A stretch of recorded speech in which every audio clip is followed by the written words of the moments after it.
வாக்கு திருட்டு விவகாரத்தில் காங்கிரஸ் எதிர்க்கட்சித் தலைவர் ராகுல் காந்தி நடைப்பயணம் மேற்கொண்டுள்ள நிலையில் தேர்தல் ஆணையம் இதுகுறித்து பத்திரிகையாளர்களை சந்திப்பதாக திடீரென அறிவிப்பு வெளியிட்டுள்ளது.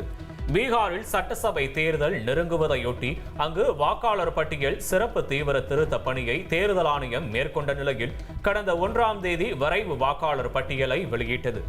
அதில் 65 லட்சம் வாக்காளர்களின் பெயர்கள் இடம்பெறாமல் இருந்த நிலையில் அவர்களில் 22,34,000 பேர் இறந்துவிட்டதாகவும் 36,28,000 பேர் நிரந்தரமாக இடம்பெயர்ந்து விட்டனர் என்றும் 7 லட்சம் பேர் ஒன்றுக்கும் மேற்பட்ட இடங்களில் பெயர் சேர்த்திருப்பதாகவும் தேர்தல் ஆணையம் தெரிவித்தது.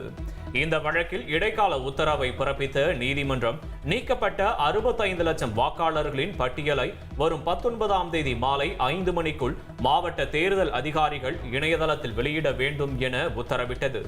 பட்டியலில் உள்ள குளறுபடிகளை சுட்டிக்காட்டி விளக்கப்படம் அளித்தும் தேர்தல் ஆணையத்தை நோக்கி போராட்டம் செய்தும் கள ஆய்வு மேற்கொண்டும் எதிர்க்கட்சித் தலைவர் ராகுல் காந்தி குற்றச்சாட்டுகளை முன்வைத்தார். இதன் தொடர்ச்சியாக ராகுல் காந்தி பீகாரில் உள்ள சாசராம் உள்ளிட்ட 25 மாவட்டங்களில் இன்று தொடங்கி 30ஆம் தேதி வரை நடைபயணம் மேற்கொள்ள உள்ளதாகவும் அறிவிப்பு வெளியானது. காங்கிரஸ் தரப்பிலிருந்து நடைபயணத்திற்கான அறிவிப்பு வெளியான நிலையில் இன்று மாலை 3 மணியளவில் டெல்லி ராய்சினா சாலையில் உள்ள தேசிய பத்திரிகையாளர் மையத்தில் இந்திய தேர்தல் ஆணையம் பத்திரிகையாளர்களை சந்திக்க உள்ளது. இச்சந்திப்பில் வாக்கு திருட்டு விவகாரத்தில் எதிர்க்கட்சிகள் முன்வைத்த குற்றச்சாட்டுக்கு தேர்தல் ஆணையம் அதிகாரப்பூர்வமாக ஆதாரங்களுடன் பதிலளிக்கும் என எதிர்பார்க்கப்படுகிறது.